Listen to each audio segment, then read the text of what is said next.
Sensation, le MAG. Bonjour à tous, bienvenue sur Sensation en partenariat avec TV78. Je reçois aujourd'hui Pascal Dubois, président de l'association Sens Civique. Bonjour.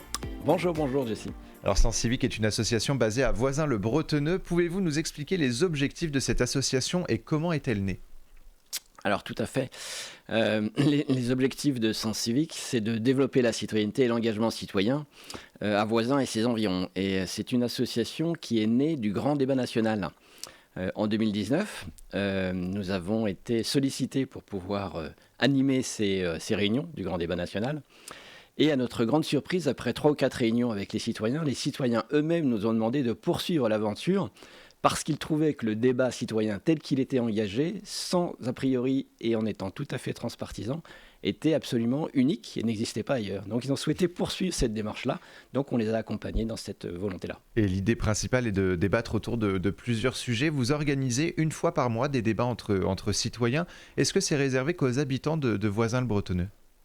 Alors, comme je l'ai indiqué, dans l'objet social, on a estimé que c'était important de développer la citoyenneté à Voisins, mais aussi à ses environs, pour la bonne et simple raison que Voisins fait partie d'une communauté d'agglo et que les décisions qui sont prises de la communauté d'agglo influent sur Voisins, et donc chaque ville est donc autonome en partie, mais aussi dépendante de ce qui se passe autour d'elle. Donc bien sûr, il y a des adhérents qui sont à Voisins, mais aussi à Saint-Lambert-des-Bois, par exemple, mais aussi à Montigny, mais aussi à Guyancourt. Donc on accueille toute la communauté d'agglo avec plaisir. Et pourquoi appeler votre association Sens Civique ?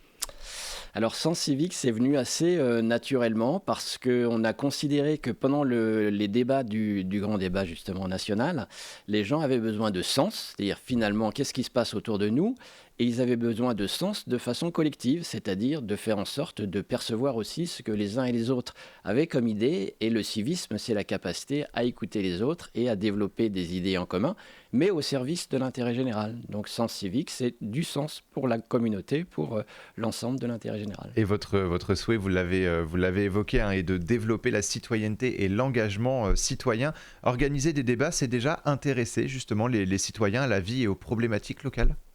Alors, ce qui a été très intéressant, c'est que l'organisation de ces débats au début servait dans un objectif bien déterminé, et que petit à petit, en continuant avec les citoyens, ils nous ont donné, eux, leurs objectifs de fonctionnement collectif. Et le débat est un moyen de faire avancer évidemment des idées, mais ce n'est pas suffisant pour nous. Nous estimons que nous sommes un doutant citoyen. Ça veut dire qu'on est aussi bien dans les idées que dans l'action. Et il y a une part très importante pour nous d'agir, en fait, collectivement, au sein de notre environnement local pour faire en sorte de faire avancer les choses. Et alors justement, comment s'entremêlent ces deux pôles entre la théorie finalement et la pratique ? Oui, c'est ça, la théorie et la pratique, ou bien la réflexion et l'action.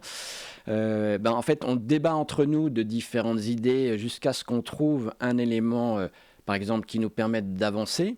On en citera un tout à l'heure, mais un autre exemple qui me vient à l'esprit, c'est les sentiers découvertes. On s'est aperçu qu'en discutant entre nous de l'environnement, on a beaucoup travaillé sur l'environnement, bien, il nous manquait à l'intérieur de Voisins, par exemple, des sentiers découvertes qui nous permettraient de regarder la nature autrement. Et donc, on a bâti un groupe qui a proposé à la mairie de pouvoir ouvrir ce champ-là des sentiers découvertes. Alors, de janvier à juin 2022, vous organisez le projet Voisins dans 15 ans. Pouvez-vous nous en dire un peu plus sur ce projet ? Quelles sont vos ambitions ? Alors, le projet Voisins dans 15 ans, je vais vous faire une annonce pour le coup. C'est un scoop ce matin, mais on est là pour ça. Il va s'appeler Voisins 2035, puisque le Voisin dans 15 ans de 2021 ou le Voisin dans 15 ans de 2022, ce ne sera plus le même. Oui. Par contre, avec un horizon comme ça fixé, on sait bien où est-ce qu'on se dirige.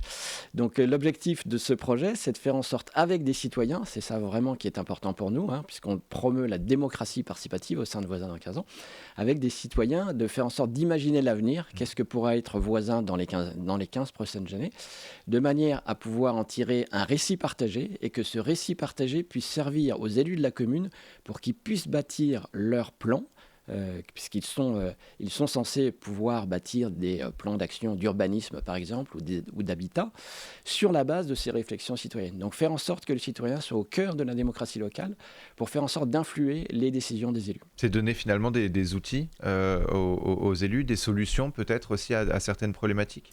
Alors pas des solutions pour le coup, mais un point de vue de citoyen qui vont permettre d'éclairer leurs décisions. On ne prend pas les décisions à leur place, on leur donne simplement des trajectoires qui vont leur permettre de mieux comprendre en fait ce que veulent les citoyens et d'agir au service de leurs citoyens, puisqu'ils sont élus pour ça, démocratie représentative, et qu'ils puissent être plus conscients de ce que veulent leurs citoyens. Et alors plusieurs thématiques, hein, l'environnement, le sport, la culture, l'énergie, la mobilité ou encore l'habitat et la technologie. Ce sont des sujets vastes et pourtant très actuels. Est-ce qu'il y a l'idée que les citoyens peuvent et doivent justement participer à l'évolution de leur commune? Alors, c'est notre rêve. Nous sommes dans une logique où le système actuel fonctionne en démocratie représentative. On élit donc des personnes qui vont nous représenter. La représentation est toujours un petit peu difficile. Est-ce qu'on est vraiment représenté ou pas? Est-ce qu'on se sent représenté? C'est un petit peu le défaut de la politique en France aujourd'hui, où les gens ne vont plus voter tellement ils se sentent peu représentés. Donc nous, notre objectif, c'est de faire comprendre que les gens vivent en société et que cette société, c'est eux qui la bâtissent. On a cette chance-là en France. Et de faire en sorte qu'ils puissent contribuer de manière un peu plus visible que la simple représentation. Donc d'être acteurs du devenir dans lequel ils se trouvent, de leur ville, de l'action citoyenne, et faire en sorte qu'ils puissent avoir la possibilité d'agir. Alors j'ai donné quelques idées sur l'environnement, le sport, la culture. Est-ce que vous organisez d'autres débats autour par exemple de sujets actuels comme le harcèlement scolaire, la protection et des défenses des animaux? Alors, c'est des très bonnes idées, je trouve, que vous me citez là. Et donc, du coup, je pense que ça va faire partie probablement de nos prochaines réflexions. Pour le moment, elles ne sont pas incluses. On a beaucoup travaillé sur l'environnement, d'une part, et puis la démocratie participative, d'autre part, jusqu'à arriver à ce projet qui nous semblait justement pouvoir rassembler l'ensemble des questions, y compris celles que vous posez. L'idée, c'est pour 2035 d'être le plus ouvert possible. Donc, si ces questions font partie des préoccupations des citoyens, il faudra bien sûr les traiter. Alors justement, vous avez échangé avec les citoyens. On parle énormément de l'environnement actuellement. Est-ce que c'est l'environnement qui est encore la préoccupation des citoyens de Voisins-le-Bretonneux ou est-ce qu'il y a d'autres thématiques? Alors, l'environnement, l'avantage, c'est qu'on a commencé par ce sujet-là parce qu'il est très consensuel. En fait, aujourd'hui, quasiment tout le monde autour de nous, en tout cas dans notre ville, considère que c'est un sujet vraiment à enjeu et dans lequel on peut avoir chacun une part à faire. Sur laquelle on peut agir. Et il peut y avoir évidemment d'autres sujets sur lesquels nous serons amenés à réfléchir et puis ensuite à agir. Mais pour le moment, on a beaucoup agi là-dessus, à tel point d'ailleurs que notre député nous a demandé de pouvoir contribuer au projet de loi climat et résilience, ce qui nous a permis d'intégrer une dizaine de propositions d'amendements. Et sur ces 10 propositions, d'après ce qu'il nous a dit, 4 auraient été retenues dans la loi finale. Donc ce qui pour nous est quand même un motif de fierté à notre petit niveau de pouvoir agir sur le plan national, donc sur un projet de loi comme celui-ci. Et alors un autre point, c'est les citoyens du coup qui vivent à Voisins-le-Bretonneux et même dans la communauté d'agglomération de Saint-Quentin-en-Yvelines peuvent participer à ces débats. On parle beaucoup de la jeunesse, qu'il faut intéresser la jeunesse au débat, aux thématiques. Est-ce que les jeunes peuvent venir? Est-ce qu'il y a une limite d'âge pour venir débattre avec vous? Alors, on pourrait dire que c'est de 7 à 77 ans, mais en fait, en l'occurrence, on a des adhérents qui ont plus de 77 ans et on s'aperçoit que tout ce qui est environnement, dans le sens capacité, vivre ensemble, bien commun, intérêt général, c'est difficile pour les jeunes en fait de pouvoir se sentir concernés par ça.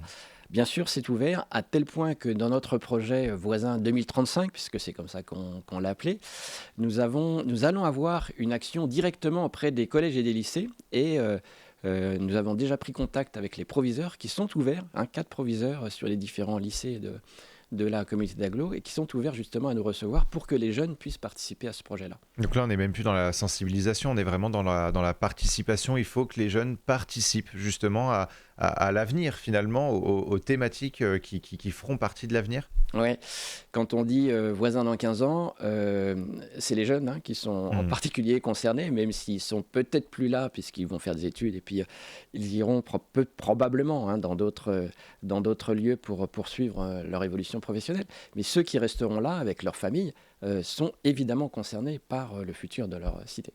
Et alors très, très rapidement, est-ce que depuis sa création, l'association a vu plus de membres à son actif? Est-ce que plus de personnes sont intéressées? Oui, alors on a cette impression que En fait, nos propres adhérents font leur bouche à oreille, et c'est par bouche à oreille qu'ils amènent des personnes qui sont sensibilisées à ça. Donc oui, il y a de la cooptation, et finalement, oui, on évolue régulièrement. Et vous portez cette idée que les citoyens sont les meilleurs témoins pour parler et faire évoluer leur commune. Merci beaucoup, Pascal Dubois, d'avoir été avec nous sur Sensation. Je rappelle que vous êtes le président de Sens Civique. Et pour revoir ou réécouter cette émission, rendez-vous sur notre site et application Radio Sensation.